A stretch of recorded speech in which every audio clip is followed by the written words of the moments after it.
Hi, I'm Sarah. Before we jump into the story, do me a favor and hit that like and subscribe button. Trust me, you'll want to stick around for this.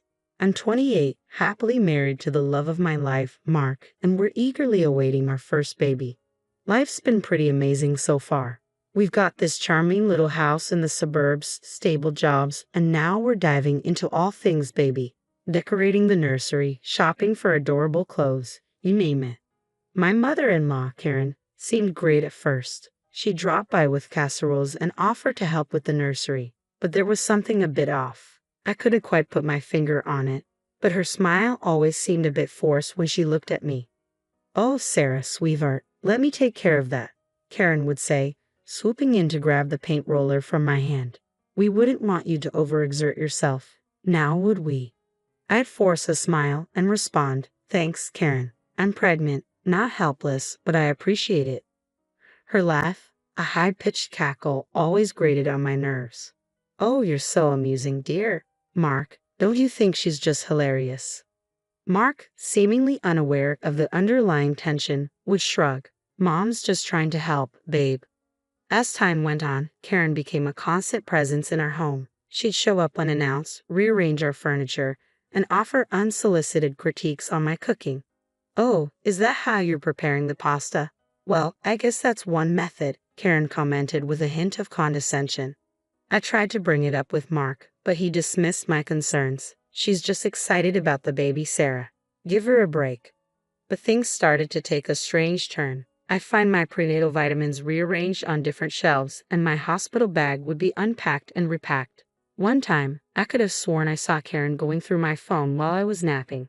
"Karen, have you been moving my things?" I asked, struggling to stay calm. She blinked with feigned innocence. "Me? Oh, no, dear. Must be pregnancy brain. It'll clear up soon." I wanted to scream, but instead, I forced a nod and retreated to the bedroom. Maybe it was being paranoid. Maybe it was just hormones, but deep down, I sensed something was off. Then it happened. I woke in the middle of the night, a sharp pain slicing through my belly. "Mark, it's time." Everything went hazy. Mark frantically searching for the car keys, me trying to breathe through the contractions, and somehow Karen was there too, fussing over my hospital bag. "Don't worry, dear," she said as we hurried to the car. "I'll handle everything." We stormed into the hospital like a whirlwind, me struggling to breathe, Mark looking like he might faint, and Karen flitting around like an uncatchable mosquito. "I need a room, now," I shouted, gripping the reception desk. "This baby's on the way." The nurses swiftly escorted me to the delivery room, with Mark and Karen trailing close behind. Just as I was getting settled, a nurse named Jessica walked in. She had a soothing presence that immediately put me at ease. "Hi, Sarah. I'm Jessica, and I'll be looking after you today. Let's get you as comfortable as we can, okay?" I nodded, grateful for Jessica's calming presence.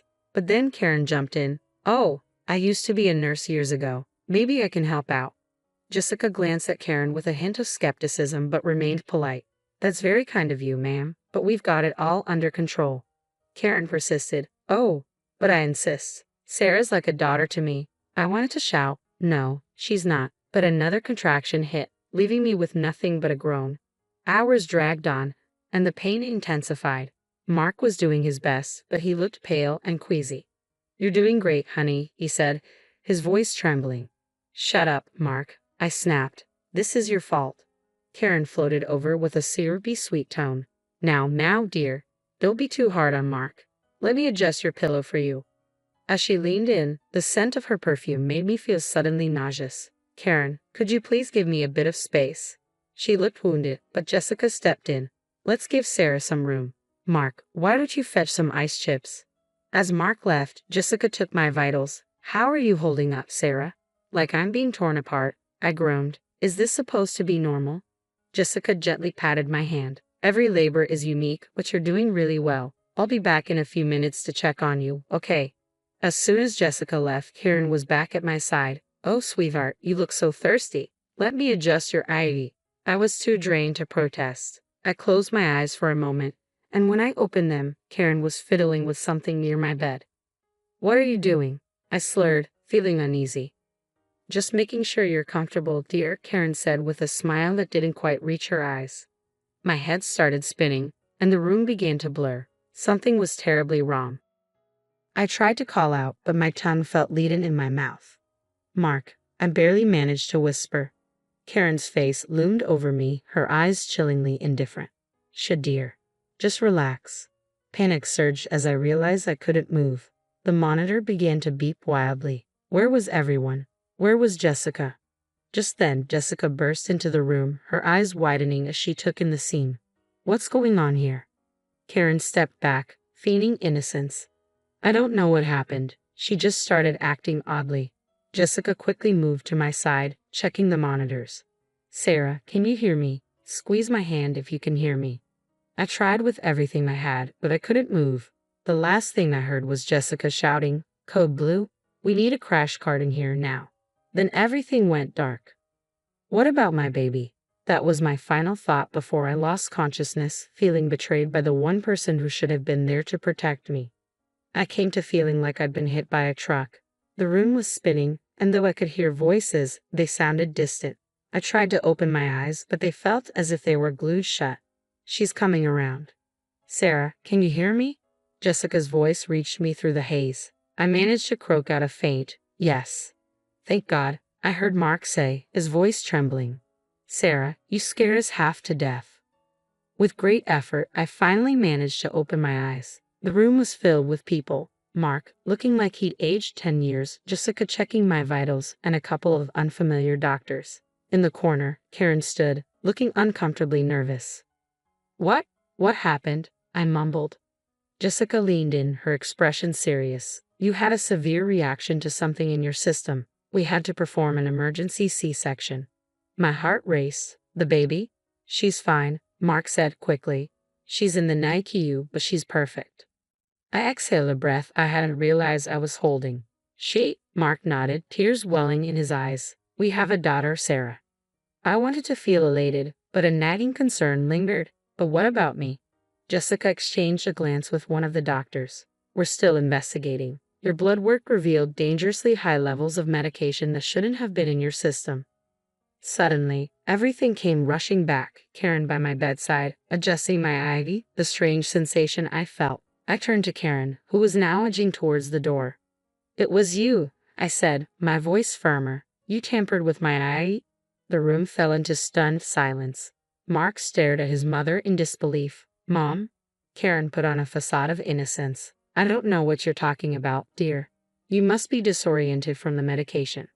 But Jessica wasn't convinced. Actually, I saw you near Sarah's IV just before she collapsed. Care to explain that?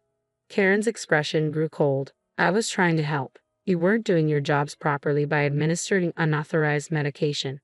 Jessica responded sharply. That's not help. That's attempted murder. Mark looked pale, as if he might vomit. Mom, tell me this isn't true. Karen's mask of innocence shattered. She was going to take you away from me, Mark. This woman was going to ruin everything. Security, Jessica called out urgently. We need security in here immediately. As if on cue, 2 burly security guards burst into the room. Karen tried to escape, but they caught her just outside the door. Her screams echoed down the hall. You ungrateful brats. I was only trying to protect our family. I slumped back in the bed, utterly drained. Mark took my hand, his face a mix of shock and regret. Sarah, I'm so sorry. I had no idea. Save it, I said, my voice weary rather than angry. We'll sort that out later. I want to see our daughter. Jessica nodded. I'll arrange for her to be brought up from the NICU. But first, the police are here and will need your statement. As if on cue, 2 detectives entered the room, notepads in hand. Mrs. Johnson, I'm Detective Rivera, and this is my partner, Detective Chen. We'd like to ask you a few questions about what happened. I nodded, bracing myself. Go ahead. Detective Rivera cleared his throat. Can you walk us through what you remembered just before you lost consciousness? I detailed everything, Karen's odd behavior, her insistence on helping, and the moment I saw her tampering with my IV. Jessica added her observations, noting the suspicious timing of Karen's presence near my bed. Detective Chen scribbled notes rapidly. We'll need to review the security footage, Detective Rivera said. If what you're describing is accurate, Mrs. Johnson, your mother-in-law could face serious charges. Mark's voice trembled. I can't believe this, my own mother. I squeezed his hand reassuringly. We'll get through this, Mark, together. Just then, a nurse walked in, pushing a small plastic bassinet. Someone's here to meet her mommy, she said with a warm smile as she placed my daughter in my arms. All the pain and fear of the past few hours seemed to vanish. She was perfect, tiny fingers, a button nose, and a tuft of dark hair just like Mark's. Hi, little one, I whispered softly. I'm your mommy, and I promise I'll always protect you. The next few days in the hospital were a whirlwind of feedings, diaper changes, and a steady stream of doctors, nurses, and officers. Hope was a trooper through it all, sleeping peacefully while Mark and I tried to make sense of everything. How are you holding up, champ? Jessica asked, popping in during her rounds. I managed a weak smile. Better, thanks to you. I don't know how to repay you for saving our lives. She waved it off. Just doing my job. But I wouldn't mind being Hope's honorary Aunt D. Deal? I laughed, then grew serious. Any news on, Jessica nodded somberly. Karen's been formally charged. They found a stash of medication in her purse that matches what was in your system. Things aren't looking good for her. I could feel Mark stiffen beside me. He'd been silent since the incident, caught between relief that Hope and I were safe and guilt over his mother's actions. Babe, talk to me, I said, squeezing his hand. He sighed deeply. I can't believe she would do this. My own mother. I keep hoping there's some explanation. There isn't, I said firmly. She tried to kill me and our baby Mark. There's no coming back from that. He nodded, his expression resolute. Right, I've decided to cut all ties with her. No visits, no calls, nothing. You sure? I asked, surprised by his determination. Damn straight, he replied. You and Hope are my family now. That's all that matters. Just then, Detective Rivera walked in. Mrs. Johnson, Mr. Johnson, sorry to interrupt. We have an update on the case. We listened as he explained. The security footage was incriminating, clearly showing Karen tampering with my IV. They also discovered a journal in her home filled with rants about me, accusing me of stealing her son, and detailing plans to fix the situation. Jesus, Mark muttered, looking pale. Attempted murder, among other charges. With the evidence we have, she'll likely be facing a lengthy prison sentence, Rivera continued. I nodded, a mix of relief and sadness washing over me. Thank you, Detective. After Detective Rivera left, Jessica returned with some papers. Good news, you're clear for discharge. Ready to take this little munchkin home. As we packed up, the hospital administrator stopped by. Mrs. Johnson, on behalf of the hospital, I want to apologize for what happened. We're implementing new security measures to ensure nothing like this ever happens again. I appreciated the gesture, but my main focus was on getting out of there. Finally, we arrived home. As I gently placed Hope in her crib, Mark wrapped his arms around me from behind. We made it, he whispered. I leaned back into him. Yeah, we did. We stood there for a while, just watching our daughter sleep. It was serene, but I couldn't shake the uneasy feeling gnawing at me. Mark, I said softly, I need to ask you something, and I need you to be honest. He turned to face me, his expression serious. Anything. I took a deep breath. Did you have any idea what your mom was capable of? His face fell. Sarah, I swear, if I had even the slightest hint, I would have kept her far away from us. I was completely blind, and I'm so sorry for that. I searched his eyes and saw only honesty and regret. Okay, I nodded. I believe you.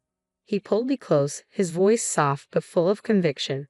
I love you, Sarah. You and Hope are my everything. We're going to get through this.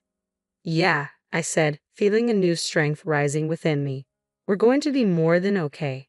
So, here's a question for you. If you were in Mark's shoes, could you ever forgive your mother for something as unforgivable as trying to harm your wife and unborn child?